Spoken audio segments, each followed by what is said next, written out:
Is Bruno Fernandes fed up at Manchester United? Is qualifying for Champions League this season a realistic target for Michael Carrick as our interim boss? Will Ineos help him out by maybe bringing in literally even just one midfielder this month? Any player, really. Do you think that's in the cards? A lot of questions. I know we're going to explore all these questions today, though, and I can't wait to hear your answers. I have thoughts. I know you have thoughts as well. Welcome, welcome. This is United versus everybody. This is your first time. I'm Sean. Welcome to the channel. Please feel free to introduce yourself. I love seeing new faces in the chat as well. You guys know that this is a channel where your opinion is just as valid, if not more valid than mine. But we are here today with a Man United News Roundup because, like I said, I've got thoughts on the latest and greatest Manchester United rumors. I know you do as well. Let's get stuck in, you guys. Though, please make sure, as Danny B says, big up, Danny. Please make sure before we get started to like that video, please, and subscribe if you are new. We are on the road to 3K as well.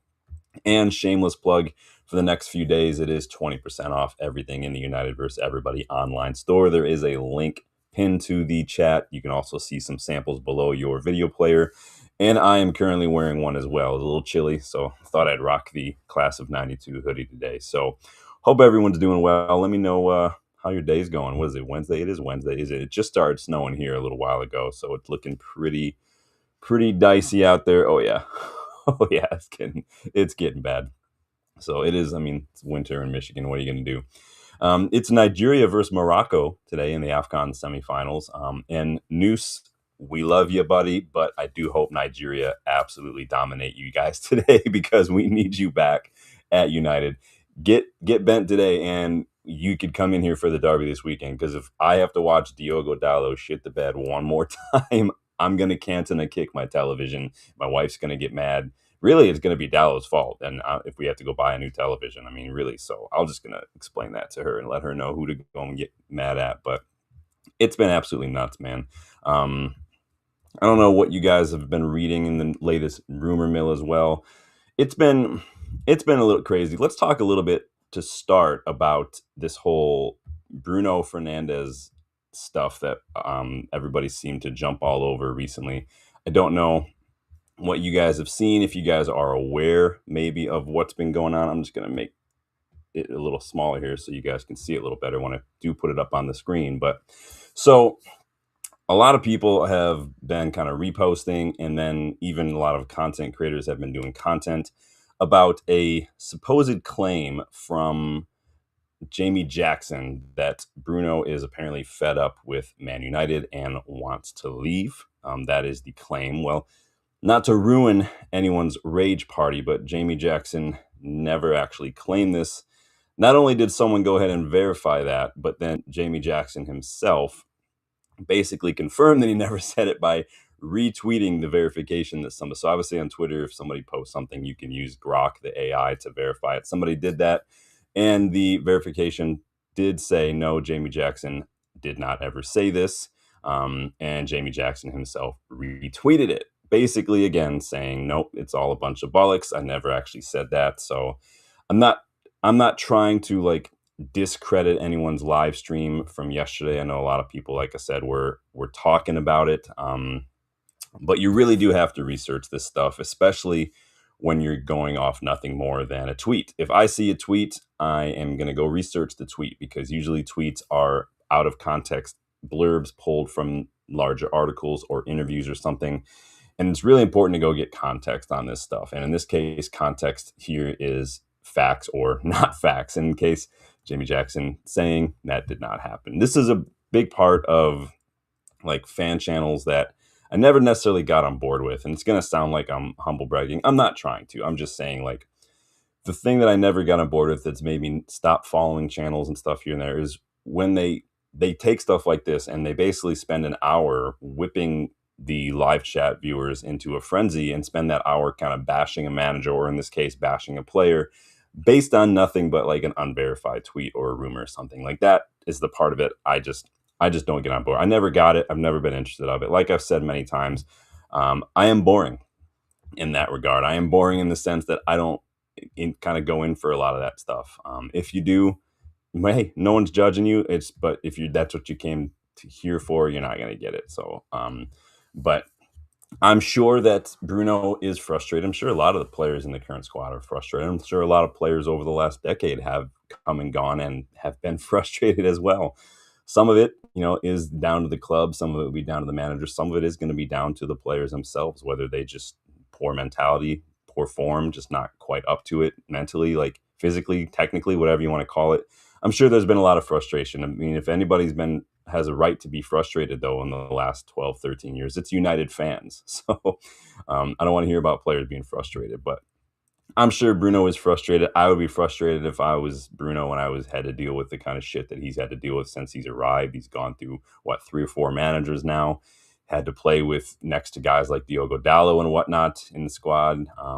I would be frustrated too. So I'd be frustrated if I just rocked up to the dressing room on match day and saw that Dallo was in the starting 11. I'd be like, fucking hell, here we go again. So, but again, Jamie Jackson rubbishing the claims that he actually said Bruno wants to leave. So just again, before you get all angry, just take it with a grain of salt. So speaking of nonsense, though, I'm about done with Ben Jacobs. I don't know how you guys feel about Ben Jacobs. Did you see his comments, or hear his comments, I guess is better, on Talksport about United making a point in their announcement about Michael Carrick to not call him an interim?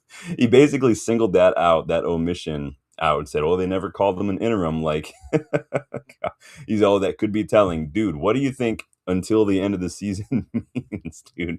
Like the mental and written word gymnastics that journalists go to, like the lengths to which they go to try to cause drama, try to make mountains out of molehills, try to basically just flat out lie sometimes and twist things and take it out. It's a spectator sport in itself watching. It's almost as fun and interesting to watch as City fans trying to defend their 115 charges. But like, it's just annoying, man. I swear, if United didn't exist, these journalists would be working at Greg's or something. I'm not knocking Greg's. The sausage rolls are amazing. It helps that there's a Greg's literally every couple storefronts when you're in downtown Manchester. But yeah, these journalists wouldn't have a job if United didn't exist, man. And I swear, if United start winning again, they're not going to have a job. They're either going to still try to find every little minuscule way to complain, or they're going to go focus their efforts on somebody else, or they're going to flip flop and pretend that they've been fans of United all the time until we lose a match, and then they're going to come out with the knives, dude. But it's absolutely ridiculous. But I don't know if you guys have seen any of those rumors, but it is not fun to watch. So who else is in here right now? I do have a poll going as well, because we're going to talk a little bit about a big topic today in terms of, is Champions League football doable this season and things. So I do have a poll going so far. 62% of you say no.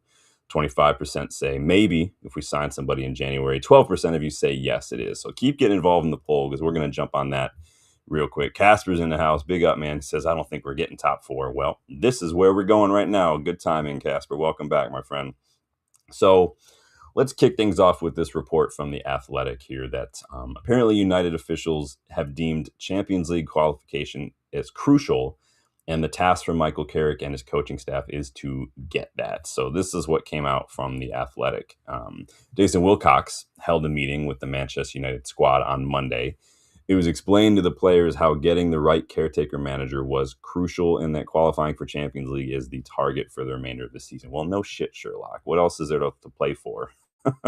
I don't know what Jason Wilcox talking to the players is going to do if Ten Hag couldn't get these players motivated, if Amorim couldn't get these players motivated, if Darren Fletcher is basically calling them out after that Brighton match and stuff. What is Jason Wilcox rocking down to Carrington going to do? Like, absolutely do one, bro. I just don't get that. Like, sir, who are you, man? Who are you to come? Like, no. We did do a big old video about replacements for Jason Wilcox. Apologies again for not doing any sort of live stuff yesterday. I did post that video, but dog was a little sick, so I wanted to keep an eye on him yesterday. But I did post that video as we're talking about Jason Wilcox. Looking at 5 directors of football who I think United should be considering to replace Wilcox. I don't think he's fit for purpose. I think he's incompetent AF. And there are 5 directors of football in that video, and I've gone into their styles, their philosophies, their CVs, some of the players that they've signed, all that stuff. Go check that out. I know not everyone is super interested in directors of football talk, but you should be, because we have really yet to get an adequate one in for a long time. Jason Wilcox ain't it, but apparently Champions League football is a target. On the announcement of Michael Carrick as interim, Wilcox also had this to say. He is ready to lead our talented and determined group of players for the remainder of the season as we continue to build the club towards our regular and sustained success.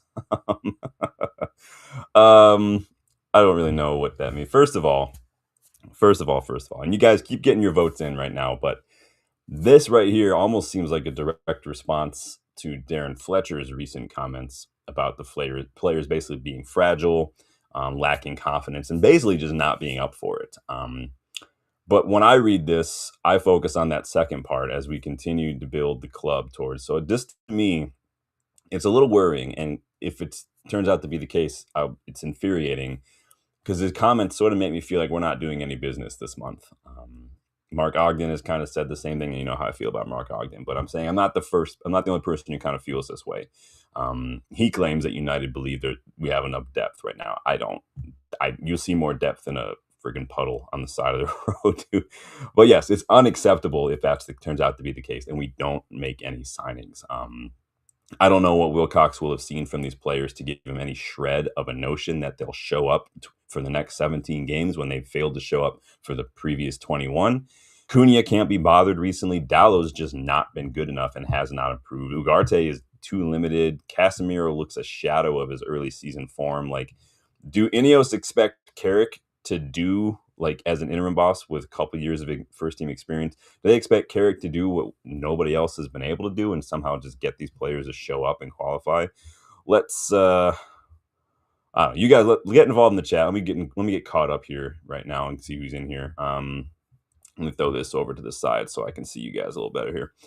Richard Hawkins, welcome back. Says, evening. My greatest memory is being at the 68 European Cup final as an 8-year-old. Wow. We will qualify for Europe because we are Manchester United. I really do like your positivity. I really do. I'm extremely jealous that you were at that final. I've watched that final so much.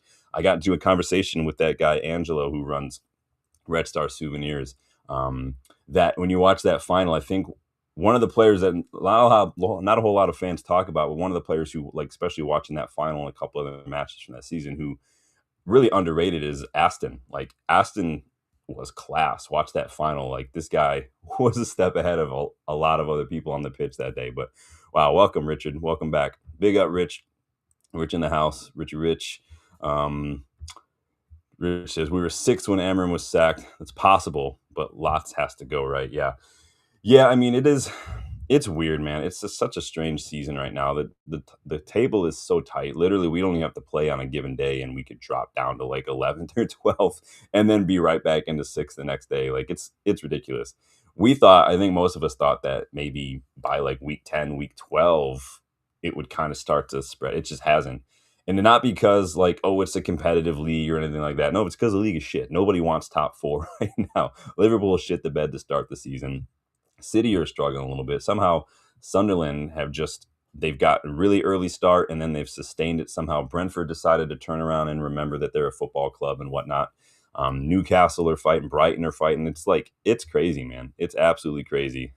Rich says academy players don't count. I mean, technically we signed a midfielder this month, right? With Carrick walking through the door. So oh man, I just had a crazy thought. What if the club literally just decided to troll us with the announcement, and before they announced Carrick, they just said midfielder signing downloading, and then like 2 hours later, it's like, welcome back, Michael Carrick. How livid do you think I would have? Absolutely. Oh, I would have lost my mind if they had just trolled us like that. Because I've been tweeting the club like every day, and literally all I say is sign a midfielder, and I tag them at Man United. Like, this wouldn't that be freaking infuriating though? But also a little funny, but infuriating. Gasper says, I don't think much will change, but I don't want Carrick to fail either. The players will let him down. Most of the players are not fit enough. No, I agree. I don't know if there's a whole lot of pressure on Carrick, honestly. It's caretaker. I know some people are wondering, like, what if he does well? If he does well, it shouldn't matter, honestly. He's caretaker. He knew he was caretaker. I think that was, from what I'm reading, one of the big things that probably helped the club swing towards him instead of Ollie. Ollie wanted a bonus reportedly if he qualified for Champions League football, and he was willing to take lower wages to make up for that. But I'm hearing from some that Ollie also maybe was pushing for the permanent job if he were to qualify, which doesn't matter. I wouldn't want that route. I don't want that with Carrick. I don't want it from interim. When you're an interim, you're an interim. You know the job. The job is to steady the ship, man. Yeah, he was absolutely boss, man. He was so good, dude. I'm watching that final. I remember watching that for the first time a while back, and I'm like, oh, George Best, Bobby Charlton. And then I'm watching Aston. I'm like, who the fuck is this guy? Because we didn't get access to that kind of stuff until a few years back. So it was great to kind of do that. Casper says, sad to see the death of our football club, but I agree, no one wants top four. The league, the league is shit, dude. Everybody seems allergic to it, man. It's not looking good. But I don't know what Ineos see in this squad that makes them think that Michael Carrick can do, like, somehow get water or blood from a stone with these players. There's literally nothing there. I'm seeing reports too. So we're talking about January. Like, I'm seeing reports that unless our top targets become available this month, we're going to wait until the summer. Like, what is become available? Since when has the player ever just been made available? Like, that doesn't happen. Top targets are never technically available. You go and get them. That's how that works. What are Ineos expecting? Like a giant for sale sign hanging around players' necks? That's not how it works. No club is just like, yeah, take this player, take this player. They're not available. You got to go and get them. January window is halfway done. Like, I don't know what we're doing here. And the problem is too, is like I said, the World Cup comes around this summer, bringing any transfer business to a grinding halt. There's no excuse to not go and do your business right now. City just went and got Semenyo, like that. That we've had that money earmarked. Why didn't we? Like, we still have it. Just go use it. The last few January windows haven't exactly been a shopping spree for us, though, which is a bit worrying as well. Like, in the last 5 years, we've just done, so it was Dorgu, Aidenheaven last summer or last January. And then before that, it was Veghorst, Sabitzer, and Butland back in the 22-23 season was that. Those were emergencies. Those weren't like, had Donny van de Beek and Christian Eriksen and Ronaldo not just like gotten injured and then did his little Piers Morgan wank off, we wouldn't have gotten those players. We didn't do anything in 2024. We did nothing in 2022, nothing in 2021. And before that, it was Bruno way back in like 2020. We don't now. What gives me a tiny little bit of maybe is the fact that Ineos did bring in 2 players last January, but I just don't. They waited till like the last weekend of the month to do that. It's ridiculous. Bexy's in the house. Big up. I can see United getting results against City for some reason. If it were Ollie, it would almost be a dead cert. I don't know how Carrick's going to do now. Carrick does seem to have Arsenal's number. So he beat them when he was interim for United the first time, right? 3-2. I do believe that he and Middlesbrough knocked them out of a cup competition. Was that last year? Someone remind me. I could be misremembering that. So maybe Carrick's got Arsenal's number. So we'll talk about that, though, in the preview ahead of the Derby this weekend. I got the preview scheduled. I think we're going to do that Friday. So keep a lookout for the match preview because Carrick's at the wheel now for this Derby. But yeah, I don't understand what this whole if top targets become available. Just nothing. No one's ever available. You just go and get them. Like, that's just how it is. You guys know my thoughts on January business. Some people say, well, you're going to pay over the odds. I don't care. I don't care. I honest to God believe had we had a quality signing, and I'm not saying like someone like Elliot Anderson. I don't like, let's be realistic, but had we gotten like James Garner, Lamine Kamara, even Conor Gallagher, whatever you want to pick, João Gomez even, had we maybe had one of those signings ready to go January 1st, that could have been the difference between, a draw and a win against Burnley. Definitely could have been the difference between winning and losing against Brighton on the weekend. We could still be in the FA Cup. That's another day of match revenue. That's another opportunity to keep going. Granted, we would have drawn Liverpool, but we've already beaten Liverpool. And I do think but that's the difference. Not only that, let's say you pay an extra 10, 15 million to get them in January. Cool. If you qualify for Champions League, that could be the difference. That 15, 20 extra could yield 80, 85, 90 million in match day revenue for at least the league phase of Champions League or Europa League, whatever you want to call it. Like, I swear to God, like someone like me, someone like you guys would be a much better job at director of football than the people running this club. I should have included all of us in my video on directors of football replacements, man. Seriously, dude. Um, Casper says, I don't see doing nothing in January. Waiting this summer is stupid, but it is what when our squad is very thin, we have kings. And yeah, and some people are going to argue, and maybe this is what Ineos are looking at, like one match a week, but we could be in more matches per week if we had maybe done a signing early January. We could still be in the FA Cup. Like if we signed a midfielder in the summer, we could still be in the Carabao Cup for all we know. And I don't see how people who are supposed to be best in class cannot look at things at least through that lens. Again, this is Glazernomics. This is Woodwardnomics, not willing to spend a little bit now in order to have some success on the pitch. They were supposed to be different. Sir Jim came out here and criticized the way things have been done, and it doesn't really seem like we're seeing a whole lot of difference right now. Super frustrating. Castro says kids on the bench. Yeah, I mean, I don't have a problem with it, but it's just this where we're at right now. Thankfully, AFCON is over for a couple of our key players, but Lexi says, I think Ineos think they have a good enough squad for champions. Then they're freaking idiots, man. Sorry, they just are.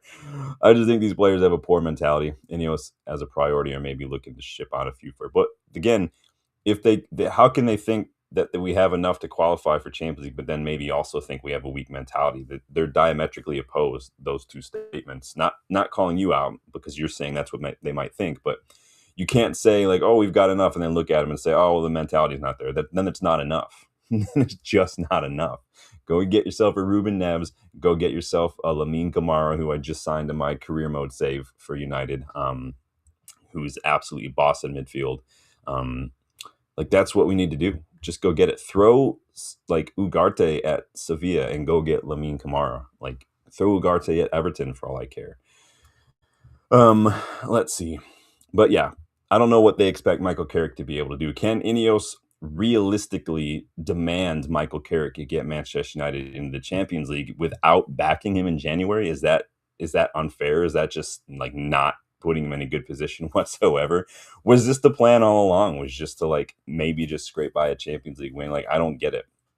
So let's assume maybe no signings and we're stuck with who we have for the remaining 17 games of the season. This is where I want you guys' involvement in the poll. Is Champions League football realistic? 46% of you say no. 31% of you say maybe with January signings. 23% of you say yes. Now, I'm not taking just mathematically. Mathematically, we could say a lot of things. I want you to use your eyes and your brains from just remembering what we've seen from these players so far this season and maybe factor that in. Because mathematically, yes, cool, we can. It would take a lot. It would take a lot more from these players than what we've seen. And that's what I mean about remembering what we've seen. There's not what evidence is there to suggest that we will. If the problem was really Amorim's system, as a lot of people were claiming, then a 4-2-3-1 should get the job done, right? That's the best situation for these players. You can go check out my video on Michael Carrick's tactics.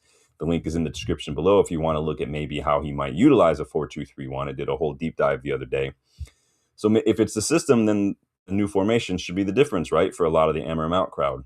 If it's the players, though, as we're talking about, then it doesn't matter what system Carrick or any coach decides to implement. These players will let him down like they've let down countless managers. We've got players who have literally been here since Louis van Gaal was here. We've got guys like Dallo who have been here since Jose Mourinho was here. We've got guys like Ugarte and whatnot who are still hanging out. Malacia is still here getting minutes. He played for the under-21s yesterday against Wolves, for instance. Malacia, he's out of contract in the summer. Like, it's not good enough.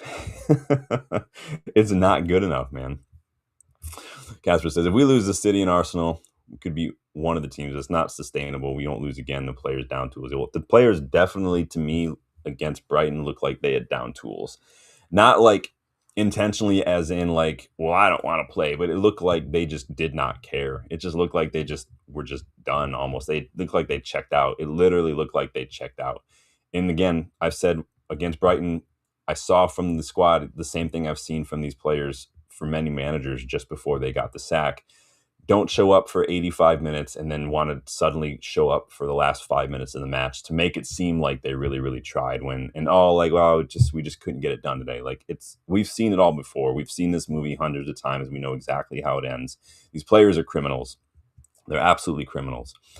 Where do you see us finishing this season? Does anybody want to maybe amend what we talked about last month when Dylan and I did a revision? Does people still see us finishing in Europe, 7th, 8th? I think top 5 gets Champions League, right? The way things are going right now. So that means 6th and 7th get Europa League. 8th place could get Conference League.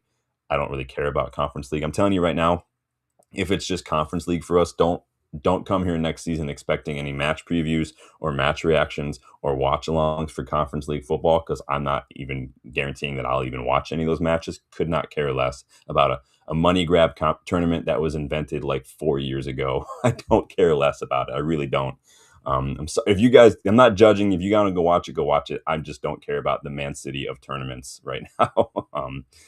Where do you see us finishing this season? Do we get Champions League? I mean, we are on 7th right now with 32 points. Only one goal separates us and Newcastle because we're tied on points and they're in 6th.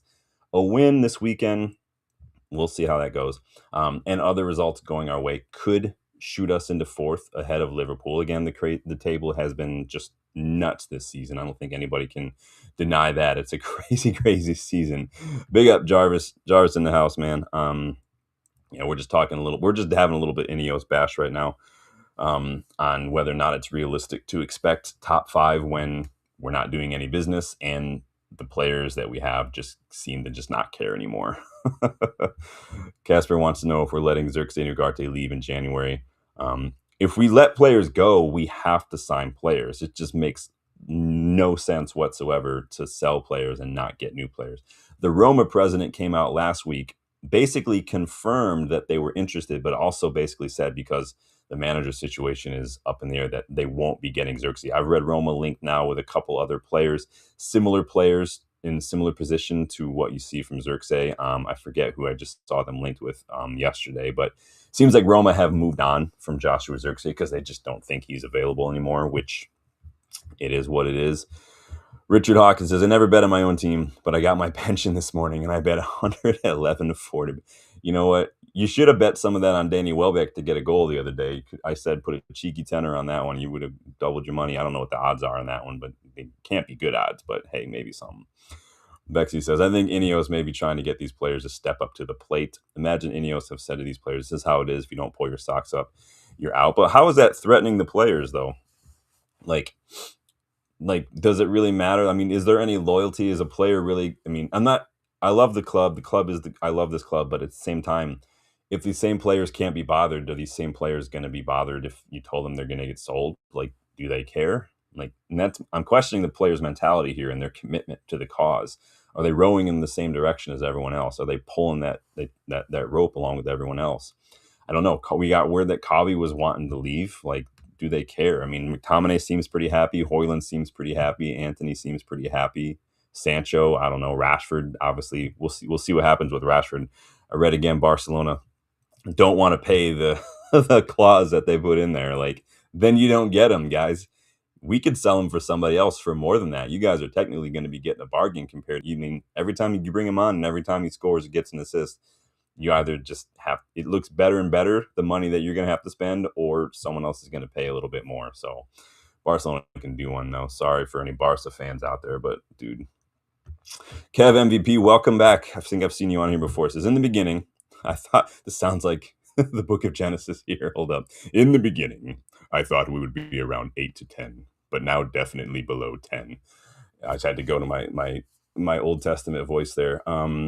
Yeah, when Dylan and I did a season prediction in the summer, I think we had us at like 8th or 9th, and then we changed it to like 7th. And now I don't know. I just don't know, man. It could go either way, but he's thinking bottom half of the table. Interesting.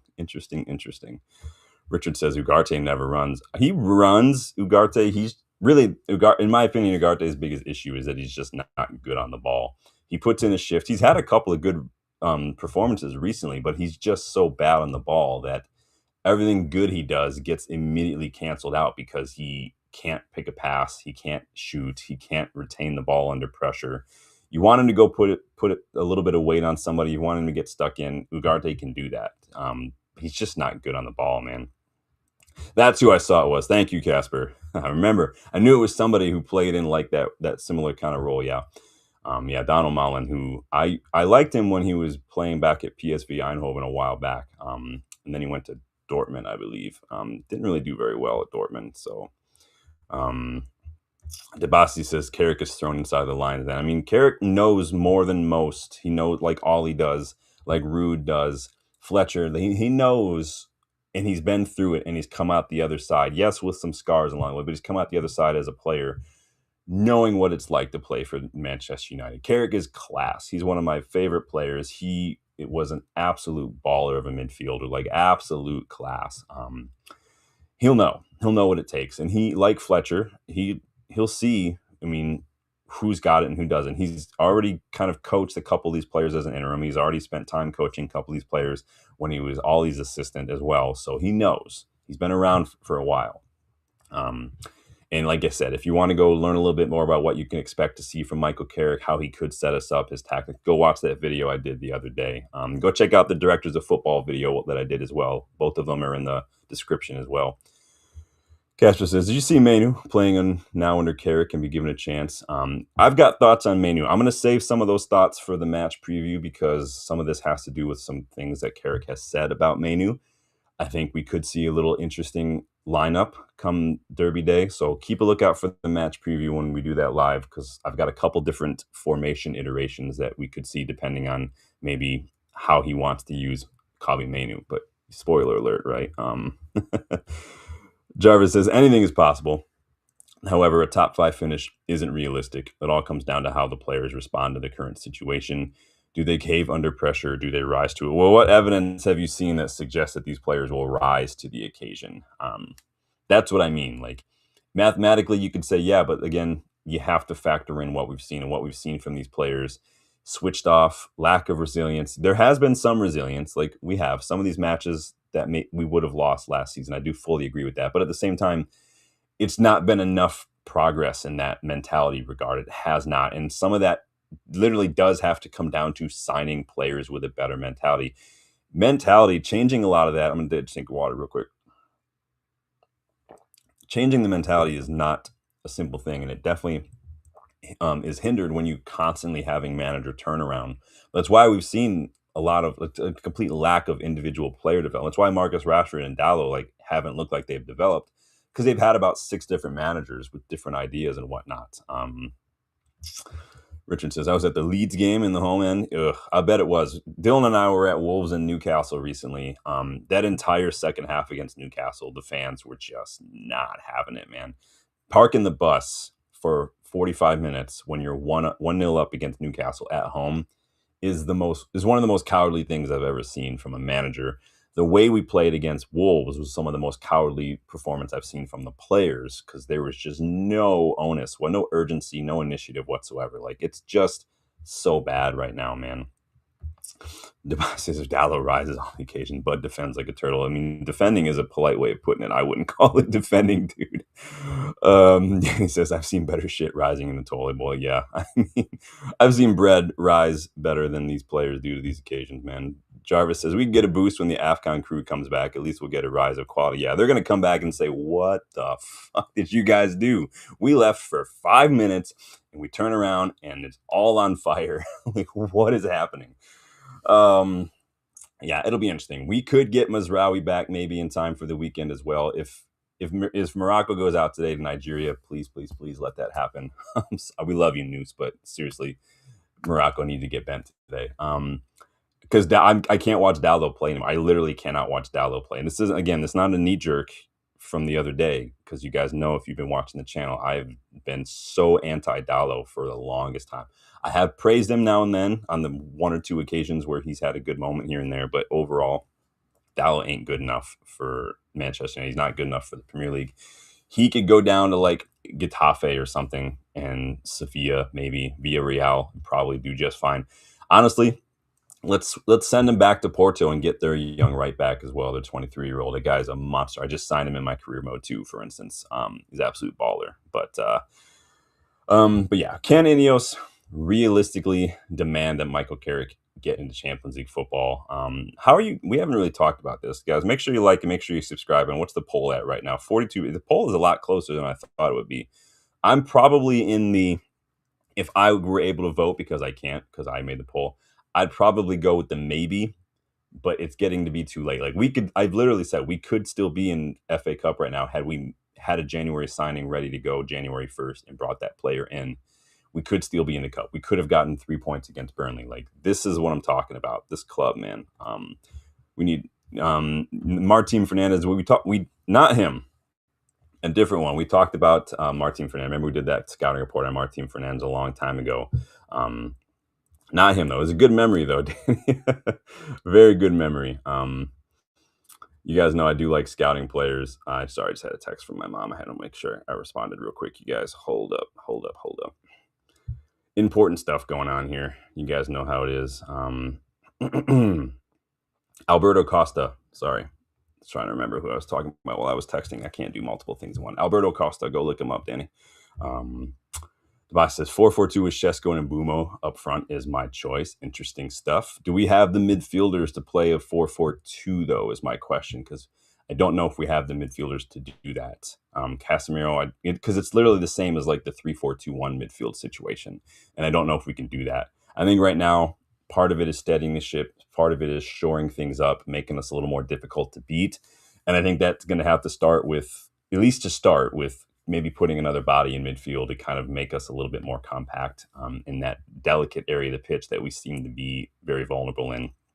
But how are you guys feeling about Michael Carrick as interim? We haven't really had a chance to chat a whole lot about that. I want to know your thoughts. Was he your top choice? Some of you said that the other day we did that poll. Was there another option maybe you would have preferred? I mean, and don't say like Luis Enrique, that's not going to happen. But it's just hard. I know some people are like, why did you get an interim? Like, why did Darren Fletcher? Well, that's just usually what happens when you don't have a plan in place. Madrid just lost Xabi Alonso, promoted Arbeloa. Literally the same thing we did with Fletcher. No one seems to care about that. And we're trying, I think Ineos are trying to make sure they get this one right. And so, yeah, for now, we do need an interim. It's not ideal. It wouldn't have been my first choice. But there's not a whole lot of realistic options you can do mid-season unless you want to go pay over the odds like we did with Amorim. And we all saw how that worked out. Most managers don't want to join mid-season either without a preseason. Most managers are not going to join and then immediately say, well, you're not getting any players this month. Like, that's not good. I mean, there's not many managers out there who are in a job that are... Glasner is probably the only one that you could go and take right now. And that has going to have a lot to do with, obviously, Palace's form, but what they do in the transfer market, because they keep selling players and they don't sign a whole lot. They did sign Brennan Johnson, I believe, as well. But if Mark Gahey leaves, Glasner, I think his contract's up. And he has been critical of the club in a while. Do you still want Glasner, though? They are not. I think they don't have like any wins in their last like 9 or 10 matches, Crystal Palace. I think people are probably cool on Oliver Glasner. Show of hands, I did put a poll out. You guys, on who would take Xabi Alonso as manager. Would anybody, any takers on Xabi Alonso? Let me go check what your guys' responses in that poll, because you guys are funny. I get some people are like, no, he played for Liverpool. We don't, but so did Sir Matt. Like, it is what it is. I'm not saying that's the be all end all decision, but so I put a poll out yesterday. Would you take Xabi Alonso as Manchester United head coach? 47% of you, so the top choice was yes, he's a good manager. Real Madrid are toxic. I don't know if you guys have watched a whole lot of what's been going on at Real Madrid. The club is nuts, man. He's basically left, from what I've read, because he just is not, he's over that dressing room. 29% of you say no because he's a former Liverpool player. 12% of you say he's either not good enough at all, and 12% of you said yes, just to boil Scouse piss, which was my favorite answer. Let's see who involved here. Hold on, let me go. Debasi has got faith in Carrick to sort that out. We'll see. We will see. The proof's of pudding, man, is in the eating. So we're gonna see what happens. Jarvis says, Ineos can't demand damn shit. They produce nothing themselves, so they're not in position to demand anything. Yeah, I don't get this whole like getting involved thing, the whole dichotomy between head coach, manager. Where does the director, like, where does Wilcox step in? Again, I don't agree with a lot of it. I talked about that a lot in my director of football video that I did yesterday.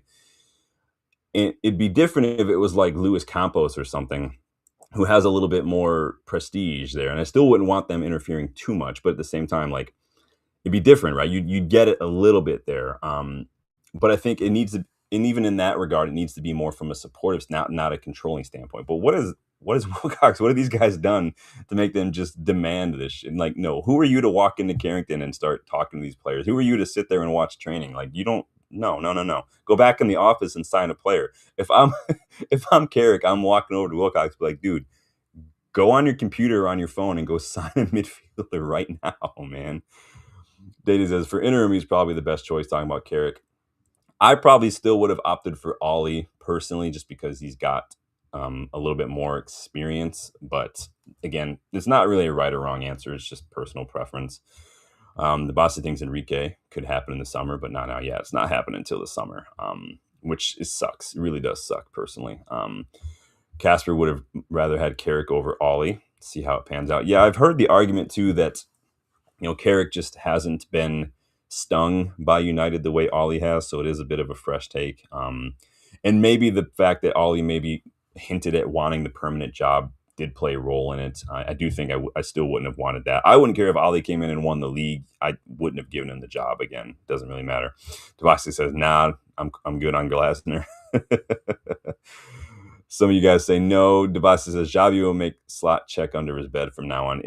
Yeah, I mean, it's not like he was doing a horrible job. The problem at Madrid, and I've said it many times, is you have to be able to command that dressing room that's full of really overhyped, overpaid egos that literally have Florentino Perez in their back pocket. Because if you can't do that, then they're going to back the players 9 times out of 10. And unfortunately, that seems like that was happening. I saw Xavi trying to get Madrid players to go and at least give Barcelona a guard of honor. And Kylian Mbappe basically just led a revolt on the pitch and said, no, we're walking away. Vinny followed. Nobody really wanted, like, at that point, like, you just can't. I don't blame anybody for not wanting to go manage that club. I don't know any manager that could right now.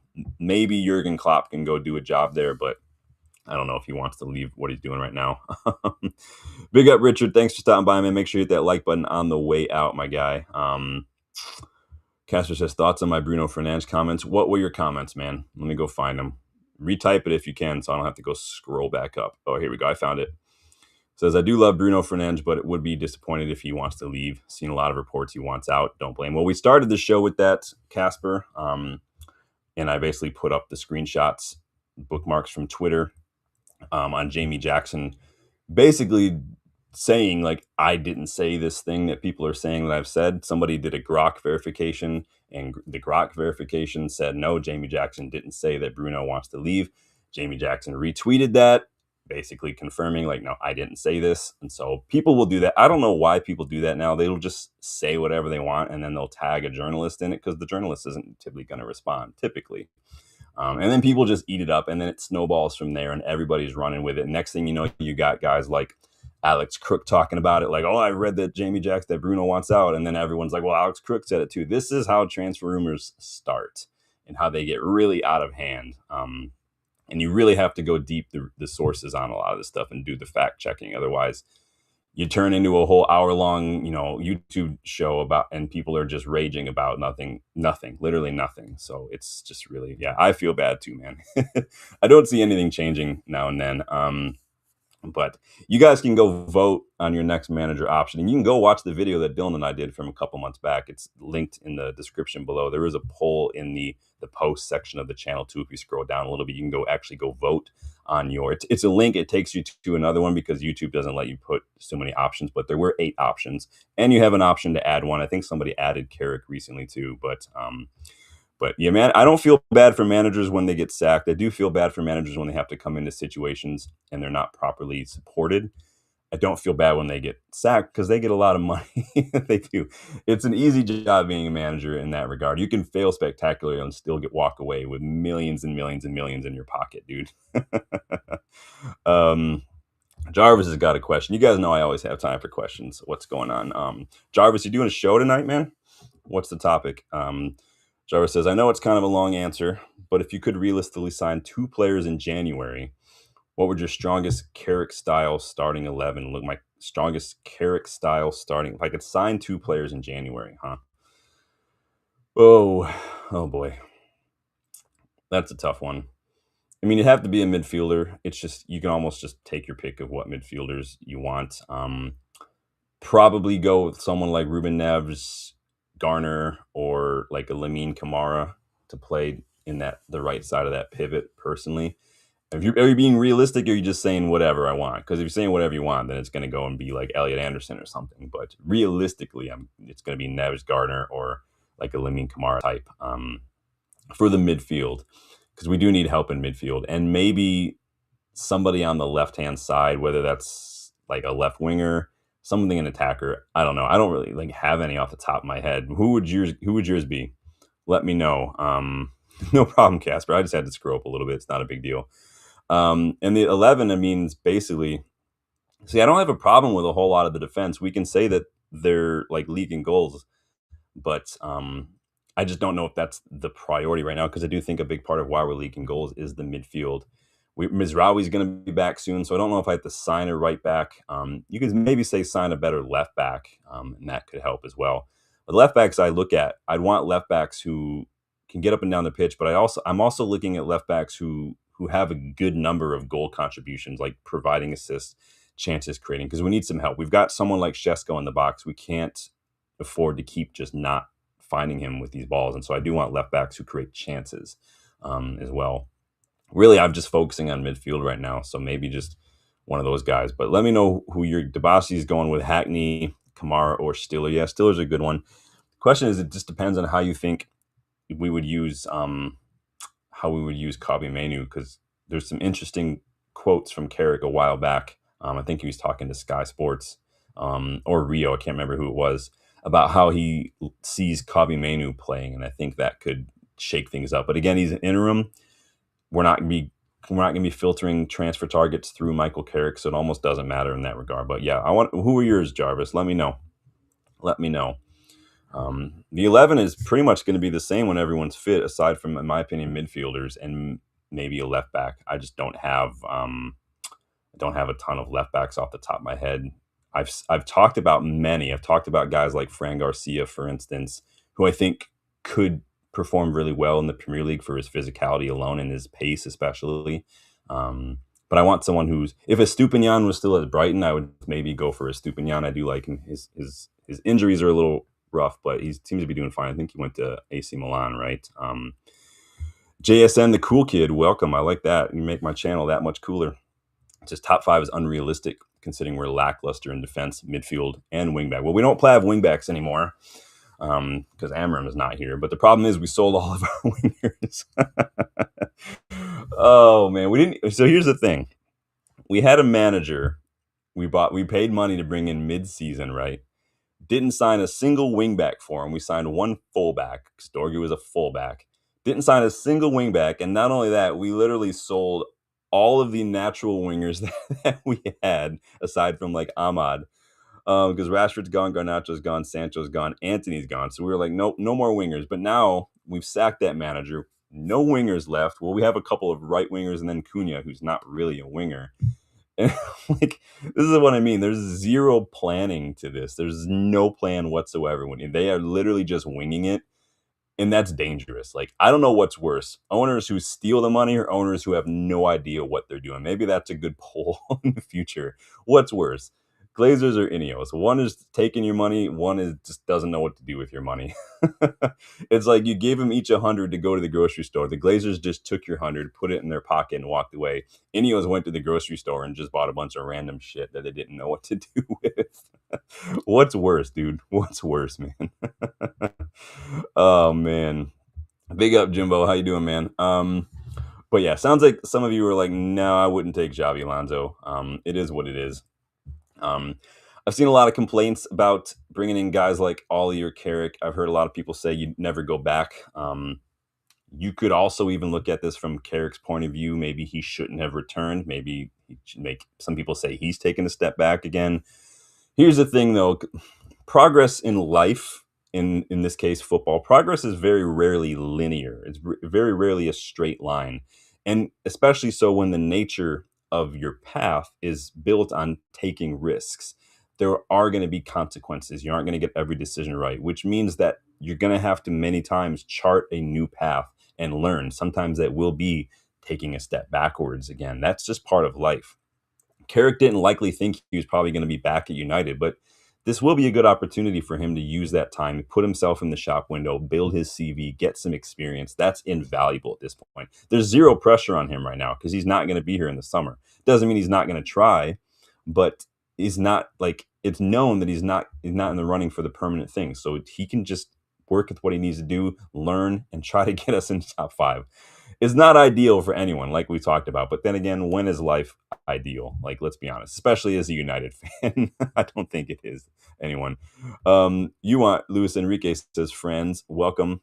Luis Enrique is a good shout. I did mention him a little bit in my directors of football video. Again, go check that one out if you hasn't. You also want Diego Simeone. We did talk about Diego Simeone in our manager replacement video for Ruben Amorim. Go watch that one too. The link is in the description. We did 8 managers. Diego Simeone was in there as well, so go check that one out. But yeah, let me know how you're feeling about Michael Carrick as interim, because some people say, yeah, what about this whole notion that like Fletcher got Sir Alex's blessing and stuff? What do you make of Roy Keane's comments that Fergie needs to go? He's hanging around Old Trafford like a bad smell. What do you guys make of that? Because there's no love lost right now between Ferguson and Keano. I honestly couldn't tell you why Keano just couldn't give a monkeys about Sir Alex these days, but it's weird to me. I mean, we rail on about United's history, but then so many fans want to bin off the people who contributed to it. These fans will complain when we took away Sir Alex's ambassador role, but at the same time, a lot of these same fans are like, he needs to go. Like, you can't have it both ways. You can't flip flop based on a given argument on a given day. It doesn't. Honestly, it's just I don't get it. But I don't know what you guys make of it. But in terms of the signings and whatnot, like it shouldn't matter who the head coach is. To an extent, I'll concede, right? But we shouldn't be signing players who only work for a specific manager. I mean, that's what's got us into this mess that we're in, why we've got Frankenstein squad, why we're so behind on PSR and stuff since Sir Alex retired. But when a manager looks at their director of football or their CEO and says, these players are shit, I need this profile or these characteristics or this level of quality. When a manager says that, you have to at least listen. I don't mean go out and just do it right away, but you have to at least listen to what they have to say. I just don't get it, man, but it is what it is. Well, you guys are getting involved in the chat. You guys make sure you like and make sure you subscribe. And if you are new, Tapasi says Keane is grumpy. As Keane could start an argument in an empty room, dude. Seriously. Danny says Keane has a point. Is that your Irish bias, though? I'm just joking. I'm joking. I'm Irish, too. Don't worry about it. Let's see here. Casper says, I'm looking forward to everyone else's in transfers this window. Who else has done anything? So Palace obviously signed Brennan Johnson, right? Spurs brought in Conor Gallagher, which I don't get that signing whatsoever for them. They have a lot of midfielders there. Obviously, City have signed Semenyo because, why not? Let's just let Pep do whatever he wants, right? It is what it is. Who else has made any signings? Has anybody else made any signings? I can't think of any off the top of my head. We need a midfielder, like today. Francis Carrick is summer with new CMs and a senior defender in 28 range would offer leadership from the back.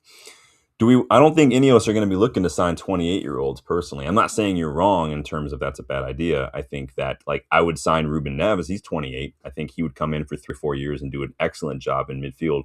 He's an instant improvement on Ugarte and Casemiro. He basically would sit back there and basically play the Carrick role.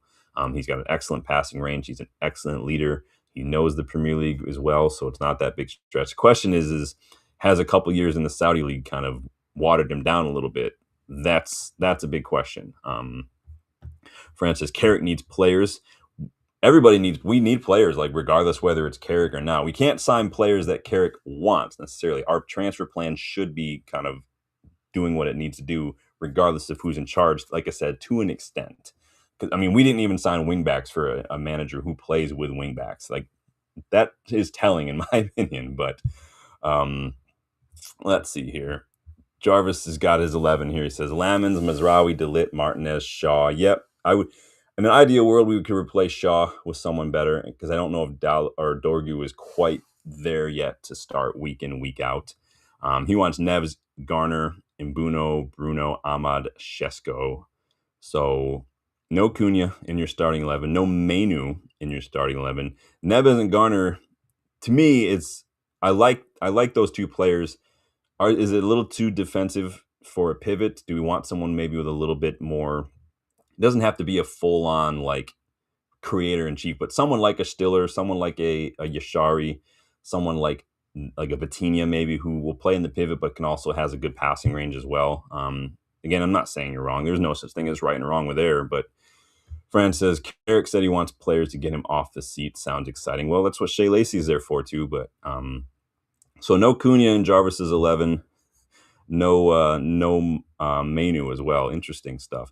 So I'm guessing you're going to put Ahmad. Are you putting Ahmad on the left? Or are you putting Mbumo on the left? Because that's kind of a spoiler for my predicted 11, or at least my preferred 11 for this weekend's match. Just so you know, because I honestly don't know. If it were up to me, I'd probably drop Cunha or just to the bench. Not solely because I think he's been poor, just because his mentality's just not been up there for me right now. Bossy says he never rated Gallagher, but also didn't rate Wilcox to do any signing. Well, they did do some last January, but just right now it's not really working out. They're not doing enough soon. They're taking too long.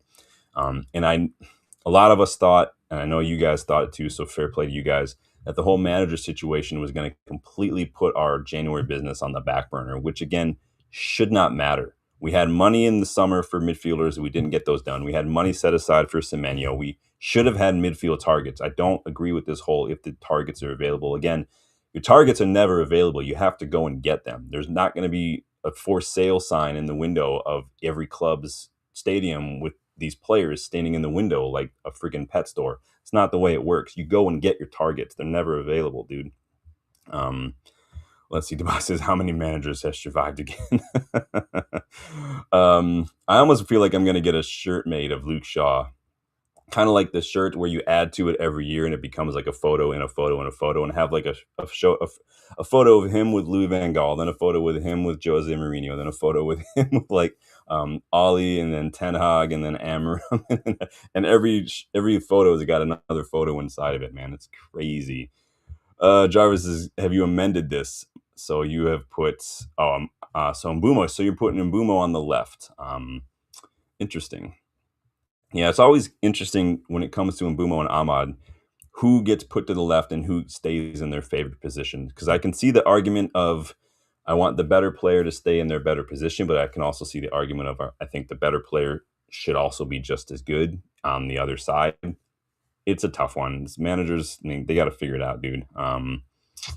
Castro says, "Did you hear today Joe Gomez was joining Napoli in the summer? Interesting."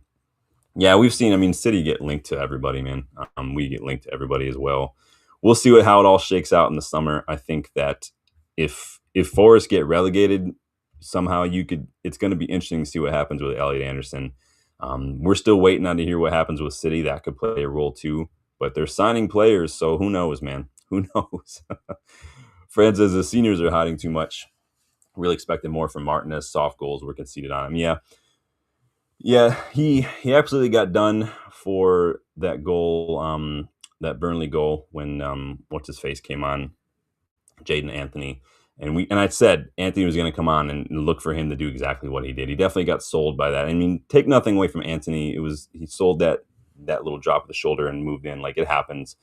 Martinez in the last couple games has been tasked with kind of mopping up for Euro, kind of mopping up for the left backs, and then also distributing because we put Bruno higher up. So he's been asked to do a little bit more recently, which I feel for him. But at the same time, like, even good defenders are gonna have those moments every now and then. I'm not gonna write him off because Martinez is still probably one of the best defenders that we have at the moment. But he will make mistakes. But Doku is the man we need to shut down. Yeah, Doku can be a big difference maker. I'm already pissing myself at the thought of Diogo Dalot having to mark Yermi Doku because Dalot, man. Oh boy, Rand says Ineos are beyond delusional. Top 10 is best shot we can take. Some of these are coming through twice. Are you guys saying them twice, or are they just coming through twice? Dana says, does anyone think Bruno could be dropped? He didn't Carrick drop him when he was interim before for a match, if I remember correctly. I'm trying to remember now. I don't think we should drop Bruno unless he was literally just in the mud, but he's got like assists and stuff recently. Um, and we're just now getting him back to a position that everybody says he should have been playing in this whole time. So I don't think we can drop Carrick. If I'm dropping any of these guys for this one, it's going to be Cunha. Just because I don't think that he's done enough for me in recent weeks. So it's definitely going to be Cunha that I'm dropping right now. Um, let's see. Fran says get players on loans. Yeah, it's possible. We just don't ever really do that. We last time we did it was emergency basis, and that was like 4 years ago when we got Veghorst and Sabitzer. Um, so but it was different owners then. So maybe we could be different. I just don't know if we would. It makes sense to do that kind of stuff. We just don't think outside the box as United. We don't even take advantage of contract expiration. We don't utilize things like, oh, let's get Sver Nippon in the summer and then loan him for the first half of the season so he can continue to play, and then he can come back in January when they're out of their season. We don't take advantage of stuff like that. You can literally do that stuff. Sign a young player, loan them to Nice, loan them to Lausanne Sport. We've done that with like kind of Biak. We might be doing that with Sekou Kone, but we don't do enough of it. It's just like old school to the T sometimes, which is like cool, old school, but at the same time, it shows that you're just not really trying. You're not coming up with creative solutions to things. Danny says, Mbumo left whipping crosses into Shesko. I really want, I'm putting Ahmad on the left for this one because I'm not worried about Mbumo doing that necessarily. We need Ahmad to start doing that more naturally because he holds on to the ball a little too long, Ahmad, and sometimes the chance is gone. So I need Ahmad to get into the habit of getting his head up sooner, seeing the situation and not waiting till he gets to the byline to get his head up. Like he sometimes gets caught in one track mind, Ahmad, and I need him to start thinking a little bit more about creating. So that's why I might force him off to the left-hand side personally. So Francis Bruno is leaving. Maybe. We don't know personally. I wouldn't be surprised if he does leave in the summer, but we don't know if he's leaving or not. But we'll see.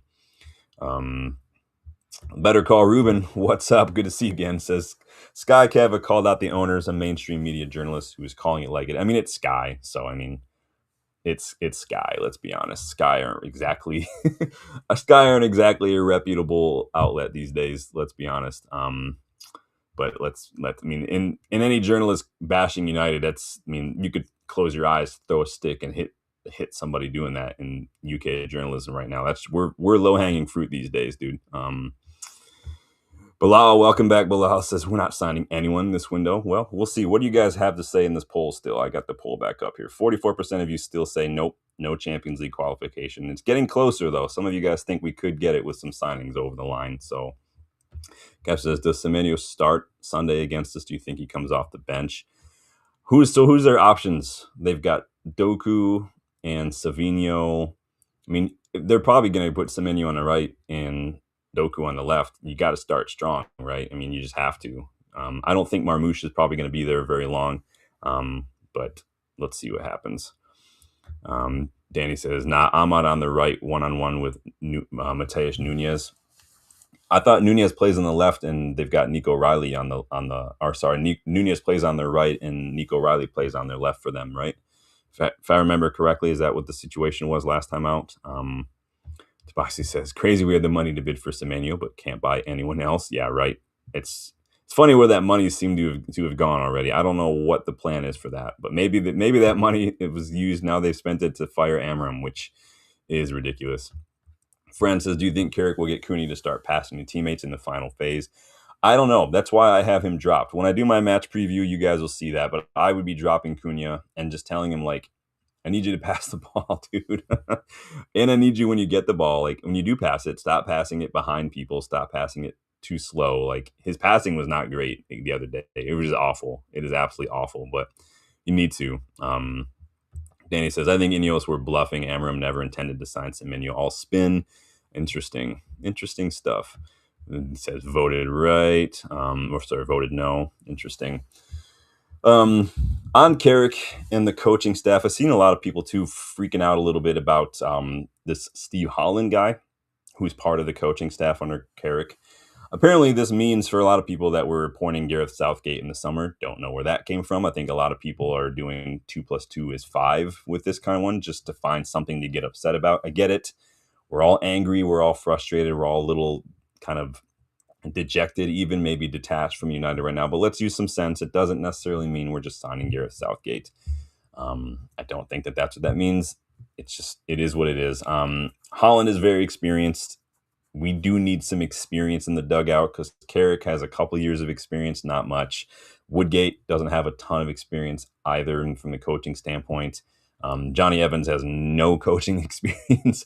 Travis Binion is still sticking around, so that could help. But we need some experience, and Steve Holland has been around for a minute right now. So, and I do think it's good to have at least somebody on that in the dugout who's not necessarily from within, like a good outside kind of hire, if you will, to kind of be a little bit of a balance there. Because sometimes I do think it can become a little bit of an echo chamber in that regard. I don't have a problem with it per se. I do think that does help knowing the club a little bit, but having an outside voice is not always the worst thing in the world. The bus says, I won't be surprised if Luis Enrique name comes up when the protest news shows up. We'll see. I mean, we're going to get linked. We've already been linked to literally any manager that we've talked about, any manager that you can think of, we've been linked to. It's like any player. Just, you guys know what to expect now. I think that we do need to just not look at manager, because I don't think manager is what's going to make the difference. We've seen that for 13 years now, that it's not just as simple as signing a big player or signing a manager. It's got to be more than that. So I do think that Ineos need to look at replacing Jason Wilcox, or at least maybe demoting him to a different role if they really want to promote this whole best in class bullshit. You need to replace him. And like I said, go check out the video I did. I think there are 5 directors of football that I would look at to do as well that could replace him, do a good job. Managers, we need someone who just knows what they're doing. Someone who is willing to say, like Pep did when he came in, okay, this is how I like to play, but this league is a little bit different. I maybe need to change things up a little bit. It helps when you're Pep, and every year you can just decide to play a completely different style and get the players for it. So maybe that's not a good example, but you know what I mean. Glasner adapted, Pep adapted. You have to adapt a little bit. Amorim wasn't willing to do that. He was willing to die on that. I think in his case, he was too afraid of being made to look wrong. And I do think that he started to scramble and demand better players, because that to him was going to make the difference. I think Ineos have a different transfer strategy, and it came to odds. And I think that's what happens. But it is what it is. So Casper would start Ahmad on Sunday. Yeah, I'm just throwing them right back in, man. I really am. They're match fit right now. They're the ones who are, oddly enough, playing more matches than we are. But Better Call Ruben says, Woodgate, another one who was a controversial appointment. What happened with him in 2001? What happened to him in 2001? Let me know. I don't do history on each and every person that were associated with us, unfortunately. But let me know what happens. Somebody does know. Let us know. Franz reckons it's between Enrique and Tuchel. It can't be Tuchel. Like, and I'm not saying you're wrong. I'm not getting mad. Like, we can't wait till after the World Cup to get a manager in. So that's, to me, is like no Ancelotti, no Nagelsmann, no Tuchel. I'm not saying they're bad managers, but they're currently coaching right now. We have to get someone who we can bring in May to get in time for preseason. We have to get our transfer business done before the World Cup kicks off. It's already a bullshit World Cup anyway with all this Cristiano Ronaldo nonsense. So I'm only half interested in it whatsoever. But we can't wait that long. Like, this has been my biggest complaint with United over the years, and even Ineos. They wait too long. They're too slow to make decisions, to act on decisions, and it costs us. We could have had a player January 1st. We could still be in the FA Cup. I wholeheartedly believe that, but they're just not willing to do that, man. It's so annoying, man. So annoying. Casper says, John Woodgate's been brought in from Carrick's time. Yeah. Ruben says Tuchel would fall out with Wilfred Tuchel. Oh, yeah. We talked about that the other day, that Tuchel does not, and most top managers will call that out. There's a reason we didn't bring in Conte, because he was very controversial, very kind of confrontational at the time. Jose, obviously confrontational. Top managers who are worthy of that kind of status they've earned that to some extent. And I don't know if that's where it worries me, that might not be what we're leaning more towards. It worries that we're looking at younger coach who can be, I don't want to say manipulated because that's not the right word, but who can be sort of directed a little bit under the guise of support, if that makes sense. And that worries me, because this board does need to get called out. They don't know what they're doing, and a young manager can't come in and just assume that the board knows what they're doing. That Wilcox and Barada and Sir Jim know what they're doing, because they don't. They literally don't. And I think a young manager would get kind of swept up in all that, unfortunately. Fran says, Luis really ended player power. United is suffering from player power. Yeah, I do think that Luis Enrique would be an excellent pick, personally. I do like him a lot. Bilal says, Woodgate and his teammates beat up a British Pakistani boy. Interesting. Did not know that. See, I don't. So that's like a interesting stuff. Allegedly, yeah. So allegedly, again, we got to throw that in there. I'll look it up, but I don't really know off the top of my head. But interesting stuff. So, but yeah, we'll see what happens. What do you guys end up going with here in this poll? I'm going to end the poll here. So 40%, 47% of you say no Champions League qualification. 33% say maybe with a couple signings or something.